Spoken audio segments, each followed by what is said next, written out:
एक ऐसी आग जिसकी लपटों में गाजा पिछले 3 साल से झुलस रहा है। यह आग हमास ने लगाई थी, लेकिन नुकसान सबसे ज्यादा गाजा का हुआ, हमास का हुआ। इजराइल और हमास के बीच चल रहे युद्ध को 2 साल बीतते बीतते आखिरकार जंग का अंत हो गया, यह माना जा सकता है। अमेरिकी राष्ट्रपति डोनाल्ड ट्रंप और कुछ मध्यस्थ देशों की कोशिश से दोनों पक्ष एक शांति समझौते पर राजी हुए हैं और अब बंधकों को छोड़ने का सिलसिला भी शुरू हो गया है। हमास ने सभी 20 बंधकों को रिहा कर दिया है। 7 और 13 के 2 बैच में इन्हें छोड़ा गया है। हमास ने इन्हें रिहा करके रेड क्रॉस को सौंपा है। पहले बैच के 7 बंधक इजराइल पहुंच चुके हैं। 13 बंधकों का दूसरा जत्था रेड क्रॉस को दे दिया गया। लोगों में खुशी है, उत्साह है और हमास के पास अब कोई भी जिंदा इजरायली बंधक नहीं है, यह भी कह दिया गया है।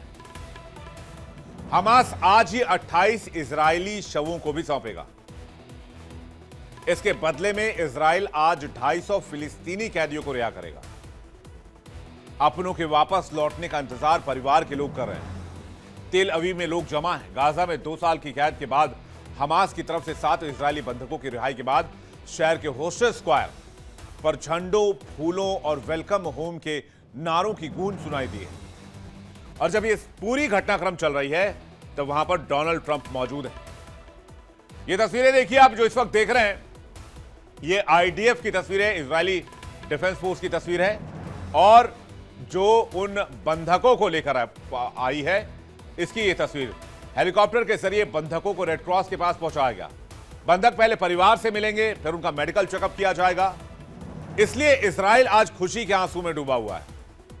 उसके लिए यह दिन दिवाली से कम नहीं। बंधकों की रिहाई के बाद तेल अवीव, जेरूसलम और हाइफा जैसे शहरों में लोगों ने मोमबत्तियां जलाकर धन्यवाद समारोह आयोजित किए हैं। ये मोमबत्तियां उन लोगों के लिए भी हैं जिन्होंने इस पूरे संघर्ष के दरमियान अपनों को खोया है, अपने परिवार के लोगों की जान गंवाई। कई परिवार वालों ने अपने परिवार वालों की तस्वीर लेकर होस्टेल स्क्वायर में लगाई है। तेल अवीव में शहर के समुद्र तट पर एक विशाल बोर्ड लगाया गया है जिसमें बड़े अक्षरों में थैंक यू लिखा हुआ था, ताकि डोनाल्ड ट्रंप को गाजा में युद्ध विराम वार्ता में उनकी भूमिका के लिए सार्वजनिक धन्यवाद दिया जा सके। ये देखिए, ये जो आप देख रहे हैं ये तेल अवीव का बीच एरिया है जहां पर ये बड़ा सा थैंक यू रेत पे लिखा गया है जिसे आसमान से ही देखा जा सकता है और डोनाल्ड ट्रंप की एक रेप्लिका बनाने की यहां पर कोशिश की गई है। उसमें थैंक यू लिखा हुआ है अमेरिकी झंडे के कलर से। हालांकि इस बीच इजराइल पहुंचे अमेरिकी राष्ट्रपति डोनाल्ड ट्रंप ने कहा है कि वो गाजा की यात्रा करना चाहेंगे। अपने विमान एयरफोर्स 1 में डोनाल्ड ट्रंप ने कहा कि अगर वो गाजा जाते हैं तो उन्हें गर्व होगा। उन्होंने कहा कि मैं अभी तक गाजा तो नहीं गया हूं, लेकिन वहां बिना गए ही मैं गाजा के बारे में बहुत कुछ जानता हूं। और इस बीच अमेरिकी राष्ट्रपति डोनाल्ड ट्रंप इजराइल भी पहुंचे हैं। खुद बेंजामिन नेतन्याहू उन्हें रिसीव करने के लिए तेल अवीव के बेन गुरियन एयरपोर्ट पहुंचे। राष्ट्रपति इसाक हर्जोग ने भी डोनाल्ड ट्रंप का वेलकम किया। ट्रंप के इजराइल पहुंचते ही बंधकों की रिहाई का सिलसिला भी शुरू हो गया। इजराइल पहुंचे अमेरिका के राष्ट्रपति डोनाल्ड ट्रंप ने कहा कि वो गाजा जाना चाहते हैं। उन्होंने कहा कि मैं अगर गाजा की यात्रा कर पाऊं तो मुझे बहुत खुशी होगी। वहीं अमेरिकी राष्ट्रपति ट्रंप का इजराइल की संसद के स्पीकर ने भी गर्मजोशी से स्वागत किया। और ये उस वक्त की तस्वीर है जब एयरफोर्स 1 जो कि डोनाल्ड ट्रंप का विमान है वो उनको लेकर गाजा पहुंचा और गाजा पहुंचने के बाद की तस्वीर इस वक्त आप देख रहे हैं। इसके बाद ट्रंप ने गेस्ट बुक में वहां पर एक मैसेज लिखा। उन्होंने लिखा कि यह मेरे लिए बहुत बड़े सम्मान की बात है क्योंकि डोनाल्ड ट्रंप को इजराइल का सर्वोच्च नागरिक सम्मान देने का फैसला किया गया है। इसके साथ ही डोनाल्ड ट्रंप को इजरायली संसद में स्टैंडिंग ओवेशन देकर सम्मानित किया गया। उन्हें स्पीकर के बगल में बिठाया गया। इजराइल की संसद में सभी सांसदों ने खड़े होकर तालियां बजाते हुए ट्रंप का गर्मजोशी स्वागत किया। इजरायली संसद के अध्यक्ष अमीर ओहाना ने ट्रंप को यहूदी इतिहास का दिग्गज बताया। डोनाल्ड ट्रंप और नेतन्याहू ने इजरायली संसद में हमास की कैद से रिहा हुए बंधकों और उनके परिवार वालों से भी मुलाकात की। ट्रंप रिहा हुए इजरायली बंधकों से भी मुलाकात करेंगे। अमेरिकी राष्ट्रपति डोनाल्ड ट्रंप को इजरायल का सर्वोच्च नागरिक सम्मान प्रेसिडेंशियल मेडल ऑफ ऑनर से सम्मानित किया जाएगा। ट्रंप से पहले यह सम्मान 3 अमेरिकी राष्ट्रपतियों जैसे कि बिल क्लिंटन को साल 2013 में, बराक ओबामा को साल 2013 में और जो बाइडेन को 2022 में दिया जा चुका है। नेतन्याहू ने संसद को संबोधित किया। उन्होंने कहा कि ट्रंप ने दुनिया में शांति के लिए काफी कोशिशें की हैं। इजरायल ने 2026 के नोबेल शांति पुरस्कार के लिए अमेरिकी राष्ट्रपति डोनाल्ड ट्रंप का धन्यवाद किया। नेतन्याहू ने संसद में अपने भाषण की शुरुआत में ट्रंप को धन्यवाद दिया। नेतन्याहू ने कहा, संयुक्त राष्ट्र में इजरायल के खिलाफ गलत बातों का विरोध करने के लिए धन्यवाद। उन्होंने ट्रंप की 2020 की शांति योजना की तारीफ की, जिसमें वेस्ट बैंक को यहूदी लोगों की पुरानी जमीन बताया गया। इसके साथ ही नेतन्याहू ने ईरान के परमाणु समझौते से हटने और ईरान के खिलाफ इजरायल की सैन्य कार्रवाई में साथ देने के लिए भी डोनाल्ड ट्रंप को थैंक यू कहा और कहा कि ट्रंप इजरायल के सबसे अच्छे दोस्त हैं। नेतन्याहू ने कहा कि ट्रंप का नाम इजरायल की कहानियों में लिखा जाएगा। इसके बाद संसद में ट्रंप के नारे लगने लगे। नेतन्याहू ने ट्रंप की शांति योजना को शांति के लिए बहुत जरूरी बताया और कहा कि मैं शांति के लिए तैयार हूं, आप भी तैयार हैं और हम मिलकर इस शांति को लेकर आएंगे। डोनाल्ड ट्रंप ने इजरायली संसद को इसके बाद संबोधित किया। डोनाल्ड ट्रंप ने गाजा बंधक समझौते के लिए अरब देशों और मुस्लिम नेताओं की तारीफ की। उन्होंने कहा कि इन नेताओं ने हमास पर दबाव बनाकर बंधकों को रिहा करवाने में मदद की है। यह इजराइल और दुनिया के लिए एक बड़ी जीत है कि इतने सारे देश शांति के लिए काम कर रहे हैं। यह एक नए मिडिल ईस्ट की ऐतिहासिक सुबह है। हालांकि ट्रंप का भाषण कुछ समय के लिए रोकना पड़ा क्योंकि 2 इजरायली सांसद फिलिस्तीन के पक्ष में नारेबाजी कर रहे थे और सुरक्षा अधिकारियों ने इन्हें संसद से खींचकर बाहर कर दिया। समझौते के तहत इजरायली आर्मी 2 स्टेज में पीछे हटेगी। फर्स्ट फेज पूरा हो चुका है और फर्स्ट फेज में क्या क्या है जल्दी से इस पर नजर डाल लें। फर्स्ट फेज जो है पहले 6 हफ्ते का होगा। बंधकों की रिहाई होगी जिसकी शुरुआत हो चुकी है। 20 बंधक हमास ने रिहा कर दिए हैं। इजरायली सैनिक गाजा से 70% इलाके से हट जाएंगे, यानी कि वो 70% एरिया छोड़ देंगे। वो एक येलो लाइन के पीछे रहेंगे और पहले 5 दिन रोज 400 ट्रक खाना, दवा और सामान ले जाया जाएगा। बाद में यह और बढ़ाया जाएगा। सहायता राशि भी बढ़ाई जाएगी और बेघर फिलिस्तीनियों को घर लौटने को कहा जाएगा। इसके बाद सेकेंड स्टेज शुरू होगा 2 साल के लिए।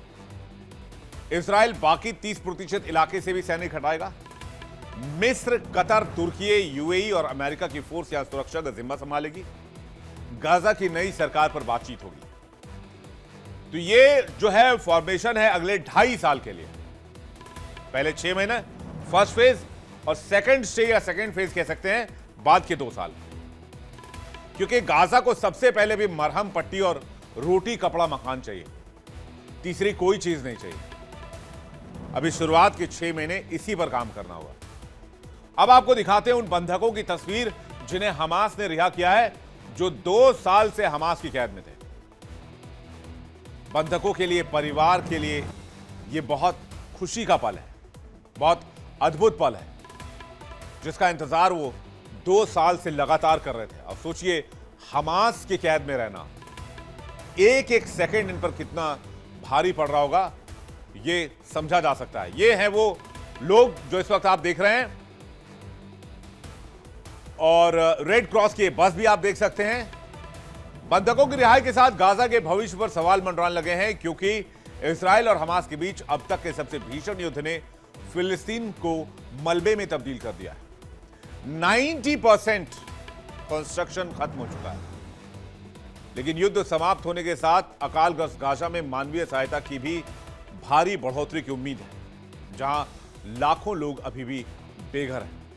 क्या हुआ 2 साल में, जल्दी से इस पर नजर डालते हैं और देखते हैं इस जंग का इंपैक्ट क्या हुआ है। 2 साल के इस जंग में 67,000 लोगों की मौत हुई है। 1,07,000 लोग घायल हुए हैं। गाजा में 83% आम नागरिकों की मौत हुई है। मरने वालों में 20,000 बच्चे और हर महीने करीब 540 बच्चे की मौत हुई है। 22 लाख लोग इस वक्त इस इलाके में अकाल से जूझ रहे हैं। 1,95,000 इमारतों को नुकसान हुआ है। 19 लाख लोग बेघर हुए हैं।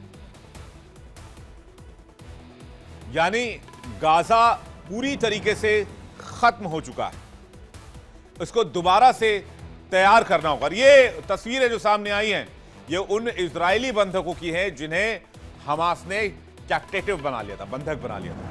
और अब ये फोटो रिलीज की गई है, ये सभी लोग अपने अपने घर इजराइल लौट रहे हैं।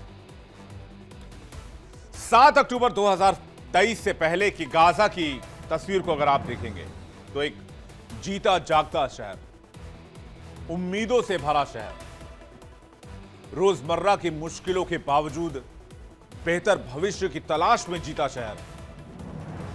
स्कूल खुले हुए थे, बच्चे खेलते थे, स्कूल जाते थे, अपने भविष्य की तैयारी करते थे, बाजारों में रौनक थी, चहल पहल थी, सड़कों पर जिंदगियां आसानी से देखी जा सकती थी। लेकिन आज की तारीख में अगर गाजा का आप सिर्फ आप मैप पे देख लीजिए, आप सैटेलाइट इमेजेस में जाकर आपको पता चल जाएगा कि आज गाजा का मतलब धूल, मलबा, सन्नाटा, बारूद की गंध, तबाही, बर्बादी और जलजला। 2 साल गुजर चुके हैं, हालात दिन ब दिन खराब होते गए। और लीजिए, मैंने आपके लिए तस्वीर भी लगा दी। शहर तबाह हो चुका है, बुनियादी ढांचा खत्म हो चुका है, जिंदगी संघर्ष कर रही है। जानकारों का मानना है कि गाजा के पुनर्निर्माण प्रक्रिया में लगभग 1.25 लाख करोड़ का खर्च आएगा। और सवाल यही है, क्या गाजा की तकदीर बदलेगी? अब क्या फिर से यह शहर वैसा ही दिखेगा जैसे चमकता था, हंसता था और कभी यह जिंदा नजर आया करता था? यह आज की तारीख में सबसे बड़ा सवाल है। और अगर इस बात को, इस सच्चाई को अमल में लाना है, इसे सच करना है, तो दुनिया के तमाम देशों को आगे आना होगा और गाजा के रीबिल्ड प्रोसेस को अपने हाथों में लेना होगा। तब जाकर यहां पर एक बार फिर से वो रौनक नजर आ सकती है। लेकिन इससे भी बड़ा सवाल कि क्या ये पीस डील जारी रहेगी? क्योंकि हमास 2 शर्तों पर मानने को तैयार नहीं है अभी भी। एक निशस्त्रीकरण और एक हमास को हमेशा हमेशा के लिए गाजा छोड़ना होगा, फिलिस्तीन से जाना।